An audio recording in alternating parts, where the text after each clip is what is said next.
bai gaji kishiya ba. Muhammadu Rasulullah. Gatan maza, gatan mata, gatan kankana, gatan manya, gatan mala'iku, gatan aljanu. Gaya masa ma gatan Allah ka cokan shine Muhammadu dan Abdullahi. Kuma baban Abdullahi. Dan kai ne uban annabi Adamu, ya abil kaunu wal akaraki, ya uban halitta gaba ɗayanta. Ina ma ka ce duk kayi da mu, da mun ajala shi fika. Dan in mun same ka, kai in ka faɗa faɗin Allah ne, idan ka nuna nunin Allah ne, idan ka ɗaga ɗagawa Allah ce, idan kai da yin Allah ne. Wannan annabin nake so ku bani haɗin kai. Jiya na tsaya a Madabba. Muna magana ne akan cikar ilimin manzan Allah. Ban taɓa ganin mai ilimi kamar annabi ba. Dalili duk wanda na leƙa sai daga malaminsa.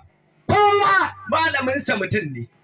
Amma daga annabi da ɗan tundum na ilimi.